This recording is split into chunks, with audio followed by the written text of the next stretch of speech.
Masih dalam mitologi Mesir, Anubis, dewa kematian berkepala jakal. Di dunia ini banyak sekali nama dewa dan dewi yang sering kita dengar, baik dalam film, buku, ataupun internet. Di antara banyaknya nama dewa dan dewi, kalian pasti tahu dengan dewa Anubis.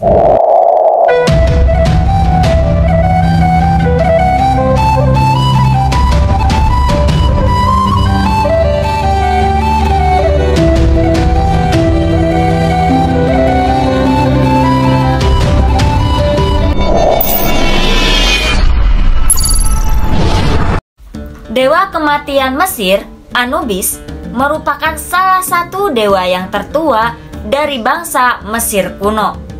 Asal-usul Anubis sudah ada dan bisa ditemukan hingga zaman kerajaan lama. Anubis dalam kepercayaan Mesir kuno dianggap sebagai dewa kematian dengan wujud kepala jakal dan badan manusia. Jakal itu jadi kepalanya mirip-mirip dengan serigala atau anjing. Nah, beberapa versi menggambarkan Anubis sebagai serigala dengan cambuk di tangan yang siap menghukum orang yang berdosa atau melanggar hukum Firaun. Nah, Firaun itu adalah raja atau penguasa dunia. Selain itu, dia juga berkulit hitam yang menggambarkan tanah subur di lembah Sungai Nil dan di atas gunung. Dewa Anubis kuno ini melambangkan gambaran kehidupan setelah kematian dan kelahiran kembali. Pada penemuan yang tertua menyebut Anubis pada teks piramid kerajaan tertua. Di sana ia dihubungkan dengan kekerasan seorang raja pada saat itu. Penamaan dewa ini dalam bahasa Yunani diterjemahkan sebagai Anubis. Sebelum bangsa Yunani tiba di Mesir, sekitar abad ke-7 sebelum Masehi, dewa tersebut dikenal dengan nama Anpu atau Inpu. Dalam bahasa Mesir kuno yang berarti anak bangsawan. Ia memiliki julukan sebagai orang barat pertama, penguasa tanah suci. Dia yang berada di atas gunung sucinya, penguasa 9 busur, anjing yang menelan jutaan orang, penguasa rahasia, dia yang berada di tempat pengawetan dan terdepan dari tempat suci. Nah, itu adalah julukan-julukannya ya guys. Posisi yang dia miliki juga tercermin dalam julukan yang dimilikinya itu. Ada banyak versi yang berbeda mengenai kelahiran Dewa Anubis dalam mitologi Mesir. Pada periode 2181 sampai 2055 sebelum Masehi, ia dikenal sebagai putra Hesat atau Bastet. Di versi lain mengatakan bahwa Anubis adalah putra dari Neftis dan Set. Dikisahkan bahwa setelah Neftis hamil, dia berusaha menyembunyikan kehamilannya itu karena dia tahu bagaimana kerasnya Dewa Set. Ia merasa khawatir akan bayinya. Kemudian Neftis memberikan Anubis kepada Aset yang akhirnya membesarkannya.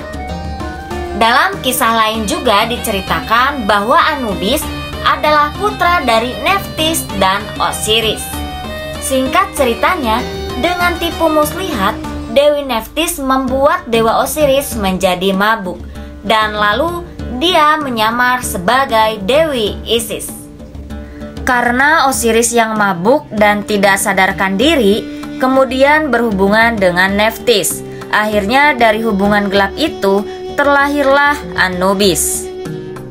Nah, menurut kalian kira-kira sebenarnya anak siapa nih?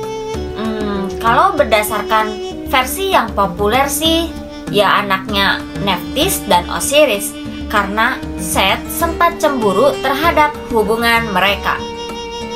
Menurut kepercayaan Mesir kuno, Anubis bertugas untuk bertanggung jawab menimbang jiwa-jiwa orang yang sudah meninggal dunia dengan menggunakan bulu kebenaran. Bulu kebenaran ini adalah milik Dewa Anubis. Dalam kisahnya, Anubis menghakimi jiwa orang mati dengan meletakkan hati orang tersebut untuk ditimbang dengan bulu kebenaran. Jika jiwa seseorang terbukti lebih berat dari bulu kebenaran, maka vonis kesalahan atau hukuman akan langsung diberikan.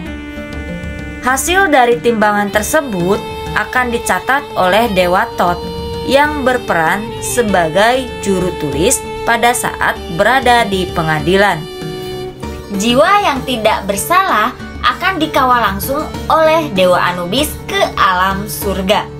Sementara itu, jiwa-jiwa yang bersalah juga akan langsung dilemparkan ke neraka sebagai sanksi dan diberikan kepada dewa yang sangat mengerikan bernama Dewa Amit.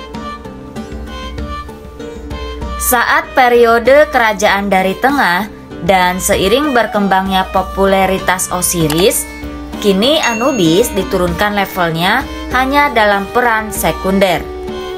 Semenjak itu, jadi Dewa Anubis hanya membantu Dewa Osiris ya guys. Nah, di samping itu, Anubis dipuja sebagai penemu pembalseman yang sangat populer pada budaya Mesir kuno. Ia mengawasi pembalseman mayat.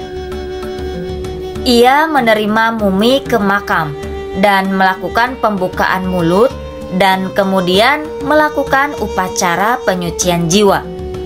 Dalam setiap upacara pembalseman orang yang sudah meninggal, Anubis digambarkan menghadiri mumifikasi dan duduk di atas kuburan.